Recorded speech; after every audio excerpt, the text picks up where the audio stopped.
नमस्कार। दिन की सबसे बड़ी खबर मैं आपको बता रहा हूं। इस वक्त मैं आपके साथ अभिषेक भट्टाचार्य। देश की सबसे बड़ी मेडिकल प्रवेश परीक्षा नीट यूजी एक बार फिर सवालों के घेरे में आ चुकी है। पेपर लीक के आरोपों और बढ़ते विवाद के बीच आखिरकार एनटीए को परीक्षा रद्द करना ही पड़ा।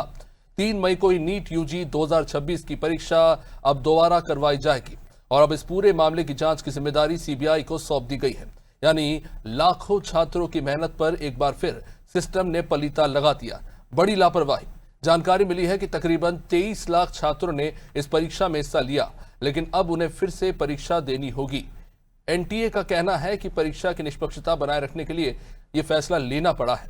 इस मामले में राजस्थान एसओजी की जांच में ये चौंकाने वाले खुलासे जो निकलकर सामने आ रहे हैं, बता रहे हैं कि परीक्षा से पहले छात्रों तक एक कथित गेस्ट पेपर पहुंच गया, जिसमें शामिल तकरीबन 150 सवाल हूबहू असली पेपर में आए हैं। यानी 720 में से करीब 600 नंबर के सवाल मैच कर गए।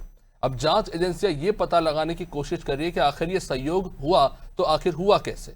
और इसमें एक और चीज आपको बता दें, इसमें 120 सिर्फ केमिस्ट्री सेक्शन के सवाल थे जो उसमें हूबहू पाए गए। संगठित पेपर लीक रैकेट का यह मामला है कि इसको लेकर जांच हो रही है। इधर एनटीए ने सफाई देते हुए यह कहा है कि छात्रों को दोबारा रजिस्ट्रेशन नहीं कराना होगा, नए एडमिट कार्ड फिर से जारी किए जाएंगे और परीक्षा फीस भी छात्रों से नहीं ली जाएगी। लेकिन बड़ा सवाल यह है कि आखिर हर साल परीक्षा कराने वाली एजेंसियां छात्रों के भविष्य से आखिर ये जो खिलवाड़ हो रहा है उसके लिए किसे जिम्मेदार बताएगी। इस पूरे मामले की जांच हालांकि अब सीबीआई करेगी। उम्मीद तो कर सकते हैं कि पेपर लीक के पीछे बैठे ये जो असली मास्टरमाइंड है वो निकलकर सामने आए। लेकिन सवाल ये उठ रहा है, इतनी सारी एजेंसियां, इतनी विस्तृत व्यवस्था होने के बावजूद आखिर इस तरह के हालात क्यों बन रहे हैं। और ये मामला पहले का नहीं है। इससे पहले भी नीट परीक्षा में कई गड़बड़ी निकलकर सामने आई, लेकिन ऐसा पहली बार हो रहा है कि पूरी की पूरी परीक्षा को रद्द करना पड़ रहा है। हमारे साथ मनोज वर्मा जी जुड़ चुके हैं सीधा स्टूडियो से, उनसे समझने की कोशिश करेंगे। मनोज जी, हम देख रहे हैं जो राजस्थान से मामला निकलकर सामने आ रहा है, कई सारे टेक्निकल फैक्ट्स उसमें हैं और ये भी नहीं कह सकते पूरी तरह से कि पूरा का पूरा पेपर लीक हुआ है। लेकिन जो लीक हुआ है वो अपने आप में एक बड़ा सहयोग खड़ा करता है कि एक साथ हूबहू इतने सारे सवाल कैसे मैच कर गए। और ये जो ऑनलाइन, क्योंकि अब बताया जा रहा है कि जो जांच एजेंसी है वो व्हाट्सएप के तमाम ग्रुप्स खंगाल रही है और पता लगाने की कोशिश करेगी किन किन तक ये पेपर पहुंचे और शायद फिर उन कैंडिडेट्स के साथ इसका मिलान किया जाएगा। लेकिन बड़ा सवाल ये उठ रहा है कि नीट की विश्वसनीयता, एनटीए की विश्वसनीयता अब सवालों के घेरे में आ गई है, जिसे नवंबर 2017 में इंट्रोड्यूस किया गया था नेशनल टेस्टिंग एजेंसी, ये कहते हुए कि अब सारे एग्जाम इसके अंतर्गत होंगे और ये इतने फुल प्रूफ होंगे कि इसमें कोई गुंजाइश न रहे लीक की। फिर भी ऐसा हो रहा है।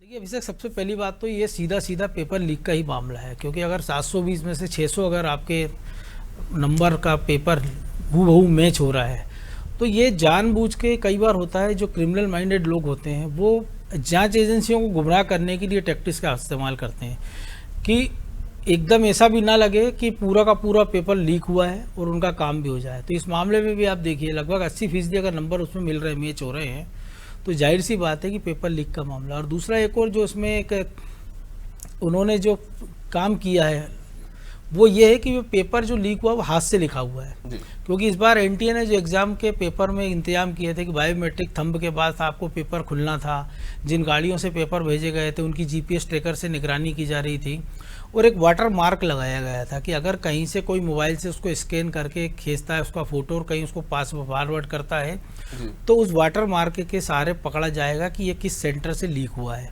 और उसके जो जिम्मेदार अधिकारी थे वो हत्थे चढ़ सकते थे। लेकिन इसमें टैक्टिक्स दूसरी अपनाई गई, इसमें हाथ से पेपर लिखा गया ताकि ये पता ना चले कि ये किस सेंटर से लीक हुआ है। यानी जिस भी सेंटर से लीक हुआ है उसको सारा सिस्टम पता था। ये पर्चा पहले गया केरल के एक एमबीबीएस छात्र के पास, जिसने व्हाट्सएप पर अपने किसी दोस्त के पास झुंझुनू में भेजा। झुंझुनू से राजस्थान के सीकर शहर में पहुंचा और वहाँ से बिहार तक पहुंचा। जिस पीजी सेंटर के संचालक ने इसकी शिकायत की है तो माना ही जा रहा है कि वो भी इसमें उसकी मिली भगत है, क्योंकि उसको ये लगा कि अब वो फंस सकता है। इसके बाद वो खुद ही पुलिस के पास गया और सूचना दी। उसने कहा कि ये क्वेश्चन बैंक का पेपर एक घूम रहा है बाजार में और वो ही पेपर ही है। और जब उससे मिलान किया गया तो ये पूरी जानकारी निकली। लेकिन जब उसका ट्रेल चेक किया गया कि सबके मोबाइल्स की जो डिटेल खंगाली गई, इसके बाद बिहार में पुलिस ने चेकिंग के दौरान 2 छात्रों को रोका तो इसी से जुड़ा एक और गिरोह वहाँ पकड़ा गया। वो गिरोह ये है कि वो साल्वर के रूप में बैठता था और इसी एग्जाम में कई लोग उन्होंने बिठाए हैं।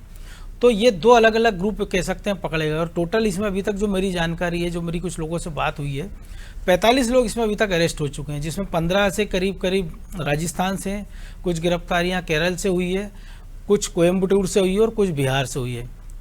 2024 में भी पेपर लीक हुआ था, 23-22 लाख से ज़्यादा लोग इस एग्ज़ाम में बैठे हैं। और भले एनटीए ने कह दिया कि आपको रजिस्ट्रेशन नहीं करना पड़ेगा, आपको फीस नहीं देना पड़ेगी, आपका सेंटर नहीं बदला जाएगा, लेकिन हमने देखा है कि जो छात्र एग्ज़ाम देने गए उनके आपने कलावे कटवा दिए, जो महिलाएं गई आपने उनकी मंगलसूत्र, उनके सुहाग के चिन्ह हटवा दिए, उनकी बिंदिया तक हटवा दी गई। दावा ये किया गया था कि नहीं हटाएंगे। जो लोग पूरी बाहें की शर्ट में कपड़ों में पहुंचे उनकी आपने कैंची से बाहें काट दी, उनकी ऐसी निगरानी की गई। और हमने देखा कि मेडिकल कॉलेज के एग्ज़ाम जो स्टूडेंट हैं उनकी छुट्टियाँ रद्द हुई राजस्थान में। और ये शक था कि कहीं ऐसा ना हो कि वो हमेशा की तरह कहीं सालभर बनकर पैसा लेकर किसी और स्टूडेंट की जगह उस एग्ज़ाम में ना बैठ जाएं। तो छात्रों के लिए तो आपने सारे इंतजाम किए, जो पेपर देने आ रहे हैं 22-23 लाख लोग आपको परेशान हुए, लेकिन जिस राजस्थान से 24 में भी पर्चा लीक हुआ, 26 में भी लगभग वही गिरोह का नाम लगभग आ रहा है, तो आपने उसकी निगरानी क्यों नहीं की? और इसका खामियाजा वो छात्र क्यों भुगते? मान लीजिए मैंने एग्ज़ाम दिया है, मैंने पेपर बहुत अच्छा किया है और मुझे उम्मीद थी कि मैं बहुत अच्छे नंबरों से पास हो जाऊंगा और हो सकता है कि मुझे प्राइवेट की जगह कोई सरकारी कॉलेज मिल जाए जहां मुझे 30-40-50 लाख की जगह मुझे 1-2 लाख रुपए में मैं MBBS डॉक्टर बन जाऊं। लेकिन क्या गारंटी है कि अगली बार जब एग्ज़ाम होगा, जब भी उसकी डेट आएगी, उस एग्ज़ाम में भी मैं उतना अच्छा परफॉर्म कर पाऊँ। दूसरा एक मानसिक दबाव, क्योंकि इसकी पढ़ाई इतनी टफ होती है। देश में 23 लाख लोग हैं। जैसे बिहार, मान लीजिए उत्तर प्रदेश की हम बात करें, उत्तर प्रदेश में 12,000 मेडिकल सीट्स हैं, लेकिन वहाँ पे स्टूडेंट बैठे हैं 6 लाख। तो आप अंदाज लगाइए कितना टफ कॉम्पिटिशन है। मध्य प्रदेश में 7-8 हज़ार के आसपास सीट है, 4 लाख के आसपास स्टूडेंट बैठे हैं। तो आप अंदाज लगाइए कि एक एक सीट के लिए कितना तगड़ा कॉम्पिटिशन है। तो ऐसे में अगर ये एग्ज़ाम रद्द करते हैं, और दूसरी बात है जब नई डेट आएगी फिर से वो एग्ज़ाम होगा, फिर क्या गारंटी कि पेपर लीक नहीं होगा? और मान लीजिए लीक नहीं हुआ तो जो स्टूडेंट का चयन हुआ है, फिर उनकी काउंसलिंग की प्रक्रिया शुरू होगी, फिर उनके एडमिशन शुरू होंगे। तो इस पूरी प्रक्रिया में जो उनके जो फर्स्ट ईयर के पहले जो महत्वपूर्ण 2-3 साल है वो ख़राब हो जाएंगे। उसका खामियाजा वो क्यों भुगतेंगे? उसको कहाँ से आप उसके 3 महीने 4 महीने लौटाएंगे? और अगर वो सेम डे में अगर वो लगातार डिले होगा, प्राइवेट मेडिकल कॉलेज तो हम देखते हैं कि कई बार अपना समय बचाने, साल बचाने के लिए वो पेपर जल्दी करा देंगे। इससे उन छात्रों का नुकसान होगा और उसका खामियाजा अल्टीमेटली उन लोगों को भुगतना पड़ेगा जो इन छात्रों से इलाज कराने जाएंगे बाद में जब ये डॉक्टर बन जाएंगे। लॉन्ग टर्म डैमेज हो चुका। मनोज जी, इसमें आना चाहूंगा। इससे पहले भी AIPMT के पेपर हमने देखे लीक होते हुए पाए गए, लेकिन तब हम ये देखते थे कि जहां से जो संचालक एजेंसीज है वो पेपर लीक कराते थे, वहां गड़बड़ी करते थे, या फिर एग्जाम सेंटर से पेपर लीक होते थे। लेकिन अब जैसा हम देख रहे हैं इसमें कि अब इतना कॉन्क्रीट व्यवस्था कर दी गई है कि अब एग्जाम सेंटर से पेपर लीक नहीं करा सकते, या लोअर लेवल पर नहीं, तो अब गेस्ट पेपर के जरिए यानी कि अपर लेवल पर पहले से ही तैयारी करती जा रही है पेपर लीक करने की। नीचे तक बात पहुंचे उससे पहले ही लोगों में पेपर बांट दिया जा रहा है। देखिए, जब भी पहले जो आपने कहा ना, वो तब भी अपर लेवल से ही सब कुछ होता था। राजस्थान का आप देखिए कि जो राजस्थान PSC के चेयरमैन है, उनके बेटी भतीजे वो सबके सब सरकारी सेवाओं में चयनित हो गए। क्यों? क्योंकि जब वो एग्जाम कराने वाली एजेंसी वही थी, तो उन्होंने अपने सारे रिश्तेदारों को भर दिया। आप देखिए वहाँ पे सब इंस्पेक्टर, कम से कम 50 से ज़्यादा सब इंस्पेक्टर गिरफ्तार हो चुके हैं और 20-40 की निगरानी चल रही है। तो ये बिना हायर लेवल के कभी भी हो नहीं सकता। ठीकरा निचले लेवल पर फोड़ दिया जाता, कहा जाता कि गलतियाँ वहाँ से हुई है। कि जैसे पिछली बार यूपी का आ गया कि एक परीक्षा केंद्र के बक्से से वो निकल गया, ये संभव ही नहीं है। क्योंकि हम देखते हैं कि जब इतने फुल प्रूफ इंतजाम है तो ये केवल ऊपर के लोगों को बचाने की एक प्रक्रिया भर होती है, क्योंकि सरकारी स्तर पर जिनकी नॉमिनेशन होता है, हमने देखा पिछली बार जो कुमार विश्वास है, उनकी पत्नी PSC की जो सदस्य थी राजस्थान की, बाद में उनको इस्तीफा देना पड़ा। तो ऐसे तमाम सारे बड़े लोग पिछली सरकारों में इन्वॉल्व रहे हैं। मध्य प्रदेश में भी हमने देखा अपर लेवल पे कई सारे मंत्री, हमने देखा लक्ष्मीकांत शर्मा तक जैसे मंत्री थे, उनको जेल जाना पड़ा। लेकिन ये बहुत इक्का दुक्का उदाहरण है कि अपर लेवल के लोगों को जेल जाना पड़ता। हमेशा नहीं तो होता यही कि किसी कोचिंग संचालक के सेंटर पर गाज गिर जाती है या किसी सालवर को पकड़ के आप अंदर कर देते हैं। लेकिन जो ट्रेल हैगी, एक तो मनी ट्रेल कि वो पैसा, अगर मान लीजिए इस पूरे केस में हमने देखा कि 30 लाख पर स्टूडेंट के रूप में रकम ली गई है। सपोज कि अगर 1000 स्टूडेंट को ही पेपर बेचा गया तो इसकी रकम का आप अंदाज लगाइए कि कितनी बड़ी ये रकम होती है।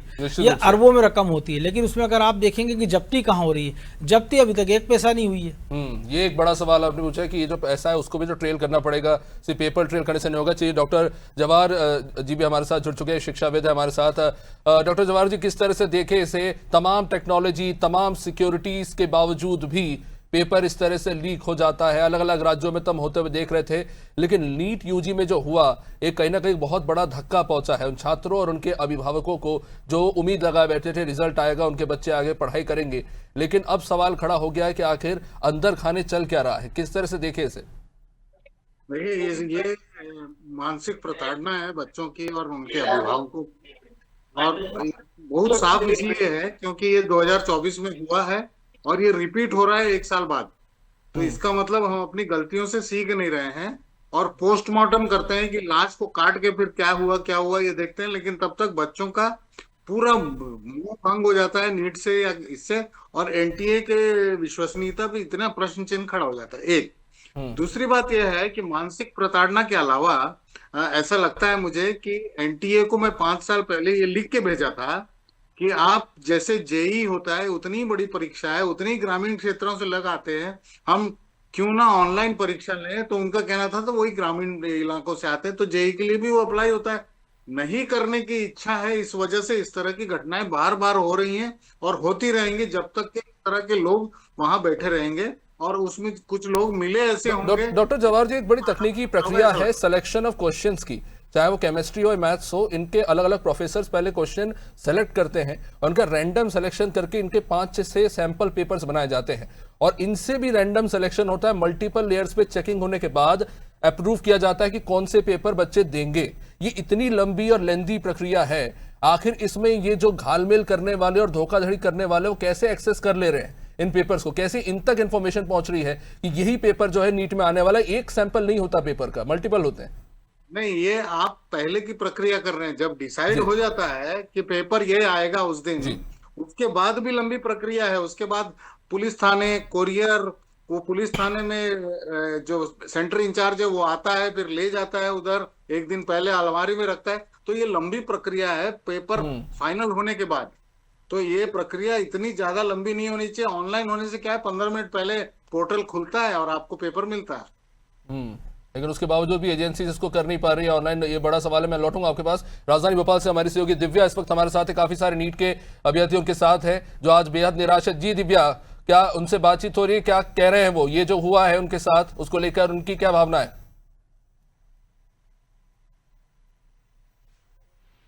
अनम्यूट कर लीजिए दिव्या, आपका ऑडियो रिसीव नहीं हो रहा है।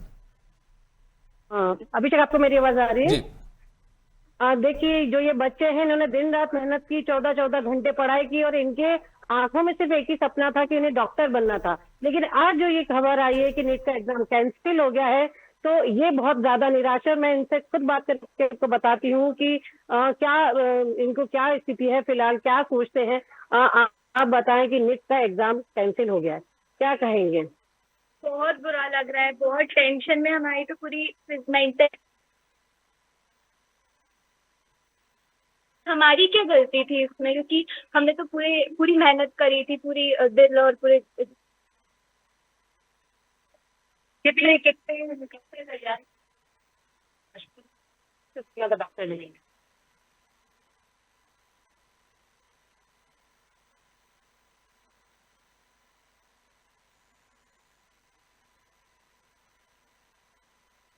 मैं लौटूंगा आपके पास। कुछ ऑडियो रिसीव नहीं हो रहा है, वहाँ पे तकनीकी समस्या आ रही है। बच्चों को आप सुन रहे थे। राजधानी भोपाल से बड़ी संख्या में आज वहाँ पे जो बच्चे वहाँ जुटे हैं जिन्होंने परीक्षा दी लेकिन बेहद निराश, ये जो खबर उनके पास पहुंची है बड़े धक्के से कम नहीं है। हमारे साथ इस वक्त हमारे सहयोगी अजय शर्मा जुड़े हुए सीधा ग्वालियर से। बड़ी संख्या में छात्र आज नाराज हैं। जी अजय, वहाँ पे बच्चों के साथ आप बात करें, अभ्यर्थियों के साथ, क्या कह रहे हैं वो? अजय अनम्यूट कर लीजिए अपना ऑडियो।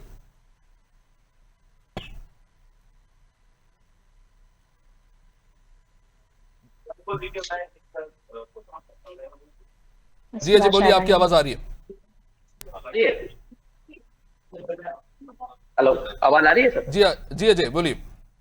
जी बिल्कुल, मैं खड़ा हुआ बेटा। सर हमारे साथ ये बच्चे को मौजूद है, काफी जो लोग हैं क्या नाम है? मेरा नाम है डॉक्टर करीम, मैं निर्देशक हूँ।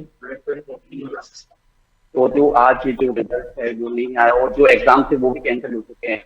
कई टाइम से आप बच्चों की मेहनत चला रहे थे और 3 तारीख को जो एग्जाम हुआ था वो भी कैंसिल कर दिया है, क्योंकि उसकी वजह जो है वो पेपर लीक होना है। उस बारे में क्या कहेंगे? सर सबसे ज्यादा ये जो स्थिति है बच्चों के लिए, बच्चों ने काफी मेहनत करी और लेकिन उनका परिणाम शून्य हो गया, जीरो हो गया। अब वो दोबारा से मेहनत करनी पड़ेगी। अच्छे बच्चे ने अच्छे रिजल्ट पाए, उसको कुछ सपने रहती, कुछ सपने जग चुके थे, वो सारे सपने चूर हो गए। अब वो क्या वापस उसी प्रकार से उसी मास्क ला पाएगा, नहीं ला पाएगा, ये बड़ी तनाव भरी स्थिति है बच्चे के लिए। उस बच्चे की हम कल्पना नहीं कर सकते कि किस स्ट्रेसफुल कंडीशन है जैसी, क्योंकि ये पता नहीं था कि एनटीए एकदम से जो है रिजल्ट को कम कर देगा, एकदम से हो चुका है। वो बच्चा स्ट्रेसफुल कंडीशन में है, आगे क्या होगा, आगे उसका भविष्य क्या होगा, ये बड़ी स्ट्रेसफुल कंडीशन है बहुत ज्यादा, कि आगे किस तरीके से क्या काउंसलिंग प्रोसेस होगी, कब नया नीट का पेपर होगा, पेपर आसान आएगा कि इजी आएगा, कठिन आएगा, और आप किस तरीके से पढ़ाई करें, वो बहुत स्ट्रेसफुल कंडीशन है। अच्छा, पहले भी ऐसी खबरें हैं कि पहले भी पेपर लीक हुए हैं, तो क्या आपको पहले तो लगता था कि पेपर लीक होगा? सर लगातार ये खबरें आती रहती थी कि हर साल कि भाई ये कुछ लीक हुआ, थोड़ा बहुत लीक हुआ, पर निरस्त नहीं होता।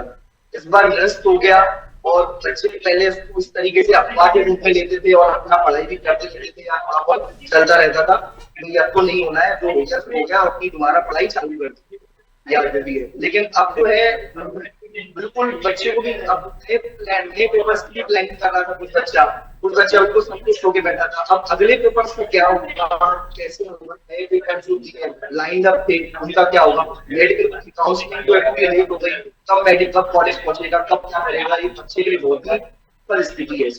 जो अभिभावकों ने पैसा खर्च किया, जो बड़े बड़े दूर जाके सेंटर्स पड़े, वहां पर पैसा खर्च हुआ, कोचिंग में पैसा खर्च हुआ, तो वो दोबारा से कैसे वो करे, गंभीर स्थिति है इसको दोनों के लिए, अभिभावकों के लिए। निश्चित रूप से एक बड़ा दर्द है अजय कि पैसा, समय और मेहनत तीनों व्यर्थ होती हुई जाहिर तौर पर छात्रों में नाराजगी है। हालांकि कहा तो जा रहा है कि फीस नहीं लेंगे, फिर से एडमिट कार्ड जारी करेंगे और वही सेंटर रहेगा। खैर, समझने की कोशिश करेंगे। जी जया, लखनऊ से हमारे साथ सहयोगी जया इस वक्त जुड़ चुके हैं। जया, उत्तर प्रदेश से बड़ी संख्या में लोगों ने बच्चे अभ्यर्थी जो उन्होंने नीट के एग्जाम दिए और उसके बाद आज जो खबर आई, एक बड़ा धक्का उन्हें लगा है। क्या कहना है उनका, क्योंकि एनटीए वाले कह तो रहे कि नीट एग्जाम को लेकर बच्चों से कोई फिर से फीस नहीं ली जाएगी, उनकी फीस भी शायद रिफंड कर दी जाएगी और एटीएम कार्ड जारी करके फिर से उसी एग्जाम सेंटर में एग्जाम कराया जाएगा। क्या संतुष्ट हैं इससे? क्या तकलीफें अब उन्हें आगे झेलनी पड़ेगी, इसके बारे में से जरूर पूछें।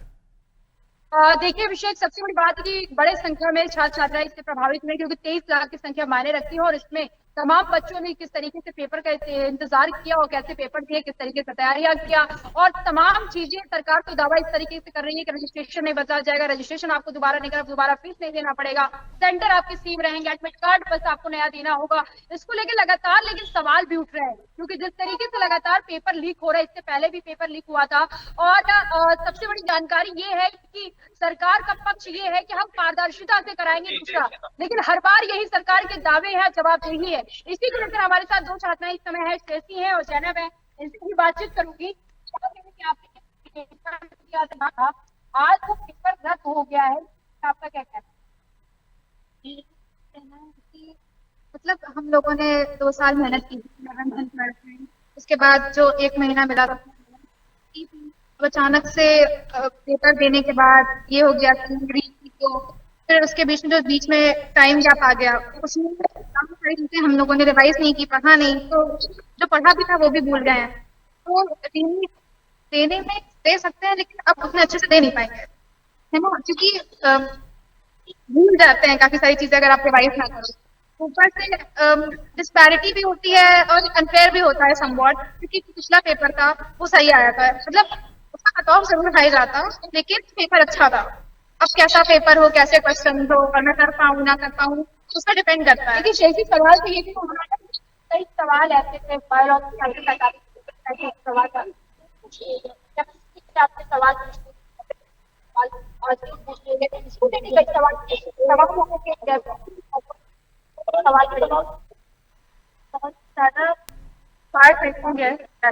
बड़ा पेपर होता है, लोग बच्चे पूरा लगातार पढ़ते और अपने लक्ष्य नहीं हो रहे, और तब आपको पता चले कि आपने एक दिन पहले किया और फिर पता चले कि जो लोग को पेपर पहले मिल गया और उन्होंने वही एक लाख बढ़ दे दिया, तो इससे तकलीफ होती है। क्योंकि हमने मेहनत करी, जया हमारा उनसे जरूर पूछे कि कितना समय और कितना पैसा उनका व्यर्थ हुआ है जो नीट की परीक्षा उन्होंने दी है उसके लिए। कैसी कोचिंग होते हैं, उसमें तमाम पैसे लगते हैं। अभी की तैयारी कितने आप फैमिली को मतलब आर्थिक रूप से पढ़ा तो है, कोचिंग भी मैनेज करो, स्कूल भी मैनेज करो, सब कुछ करो, फिर उसके बाद जो सेंटर्स भी दूर होते हैं, घर के पास नहीं होते हैं। मेरा तो बहुत दूर था, टाइम भी लगा था, ट्रैफिक भी बहुत ज्यादा था, तो खर्चा तो काफी हुआ है और इसको होना भी बड़ा बुरा लगेगा। गवर्नमेंट के लिए कहना है कि हम पास पैसा नहीं बचता। निश्चित रूप से जया, जैसा कि वो बता रहे हैं, एक बड़ा संघर्ष है उनका। बहुत बहुत शुक्रिया जया। चलिए अब सीधा रुख करेंगे हम राजधानी रायपुर का भी। हमारे सहयोगी पुष्पांजलि इस वक्त हमारे साथ जुड़ी हुई है। जी पुष्पांजलि, मैं देख रहा हूँ काफी सारे लोग हैं वहाँ पे और जाहिर तौर पर एक बड़ा धक्का लगा है नीट यूजी में। जिस तरह से आज अचानक जो पेपर रद्द करना पड़ा, जिन कारणों के चलते एक भारी निराशा अभ्यर्थियों के बीच। जी बिल्कुल अभिषेक, जो नीट का एग्जाम रद्द हुआ है वो काफी निराशाजनक है, क्योंकि बच्चे जो है साल भर मेहनत करते हैं, साल भर उनकी जो मेहनत है वो दिखती है नीट में, फिर उसके बाद एग्जाम हो रहा और उसके बाद उसे रद्द कर देना बच्चों के लिए काफी निराशाजनक खबर है और जिससे बच्चे काफी परेशान भी हैं, क्योंकि उन्हें वापस से तैयारी करनी पड़ेगी। आज हम राजधानी रायपुर के कोचिंग सेंटर में, सर्वश्रेष्ठ कोचिंग सेंटर में उपस्थित हैं और यहाँ के फाउंडर से हम बात करेंगे, क्योंकि उन्होंने बच्चों को करीब से जाना है, उनको पढ़ते हुए देखा है। आप अब बच्चों का जो है नीट कैंसिल हो गया है, एग्जाम साल भर की उनकी जो मेहनत है वो बर्बाद हो गई है। बर्बाद हुई है ये बोलना तो गलत रहेगा मैम, क्योंकि अभी एक महीने में सिर्फ वही बच्चे प्रिपेयर कर सकते हैं अच्छी तरीके से जिन बच्चों ने पहले अच्छे से प्रिपेयर किया है। जिस बच्चे ने मैम पहले अच्छे से प्रिपरेशन नहीं किए वो एक महीने में अपनी प्रिपरेशन कोई बहुत ज्यादा अच्छी तरीके से नहीं कर पाएंगे। तो बच्चों से बस यही सलाह रहेगी कि इस एक महीने के दौरान अराउंड 30 to 45 डेज में नीट का एग्जाम फिर से कंडक्ट होगा। इस दौरान ज्यादा चीजों पे रिसर्च ना करके अपनी पढ़ाई पे ध्यान दें। नो डाउट जब एक बार पढ़ाई छूट जाती है फिर दोबारा उसी एग्जाम के लिए मेहनत करना बहुत मुश्किल काम है। लेकिन ये चीज भी तो गलत है मैम कि जो बच्चे मेहनत नहीं किए वो मेडिकल कॉलेज जाएंगे, वो उससे तो ये कम गलत लगता है मैम मुझे। आपने बच्चों को पढ़ते हुए देखा है, साल भर वो पढ़े, साल भर उन्होंने मेहनत की। क्या प्रतिक्रिया है बच्चों की? अभी तो फिलहाल बच्चे आपके पास है नहीं यहाँ पर उपस्थित, लेकिन आपने देखा है उनको करीब से। नो डाउट मैम, बच्चों के अंदर हेजिटेशन होता है कि भैया हमने पहले इतना पढ़ाई की, फिर हम सेलेक्ट हो रहे थे, फिर दोबारा एग्जाम हो रहा है। मैम दरअसल कोई भी बच्चा फिर उस लूप में एंटर नहीं करना चाहता है सेम रिजल्ट के लिए, कि पहले भी उनको कॉलेज अलॉट हो रहा था फिर दोबारा उसी चीज के लिए मेहनत करने के लिए वो रेडी नहीं होते। वो इनर्शिया उनके अंदर रहता है, हेजिटेशन रहती है कि फिर से हम ये क्यों पढ़ रहे हैं करके। लेकिन मैम जैसा एनटीए का सर्कुलर, अब प्रिपरेशन तो करना पड़ेगा। तो बस ये कि 1 महीना 45 दिन ये उन बच्चों के लिए एक अच्छी गोल्डन अपॉर्चुनिटी है जो पिछले एग्जाम में 5, 10, 15, 20, 50 नंबर से बचे थे। अगर वो ईमानदारी से भी मेहनत करें तो उनका गवर्नमेंट एमबीबीएस में सिलेक्शन हो सकता है। जी बिल्कुल अभिषेक, देखिए हमारी शाश्वत यहाँ कोचिंग है और वहाँ सर्वश्रेष्ठ कोचिंग है। उनके फाउंडर ने बताया कि बच्चे अगर फिर से मेहनत करें तो वापस वो मुकाम हासिल कर देते हैं। हालांकि लेकिन मनोबल जो है बच्चों का वो टूट जाता है, क्योंकि बच्चे मेहनत किए होते हैं और उसके बाद एग्जाम हॉल में बैठते हैं और काफी संघर्ष भी निश्चित रूप से पुष्पांजलि, एक बड़ा संघर्ष होता है हमारे देश में। हम जानते हैं मेडिकल की पढ़ाई कितनी महंगी होती है, सालों साल बच्चे मेहनत करते हैं और एक सपना लेके वो चलते हैं कि आने वाले समय में एमबीबीएस डॉक्टर बनेंगे। लेकिन जब इस तरह की घटनाएं होती हैं तो जाहिर तौर पर युवाओं में निराशा छाती है। पर खैर अब देखना होगा किस तरह से इस मामले में आगे जांच होती है और क्या वो अपराधी गिरफ्तार किए जाते हैं जिन्होंने 23 लाख के लगभग बच्चों की जिंदगी के साथ, उनके भविष्य के साथ खेला है। और देखना होगा कि क्या वो असली मास्टरमाइंड जो उनके पीछे हैं, जो बिग प्लेयर्स हैं, वो गिरफ्तार किए जाते हैं कि नहीं। फिलहाल इस कार्यक्रम में इतना ही। आप बने रहिए हमारे साथ। नमस्कार।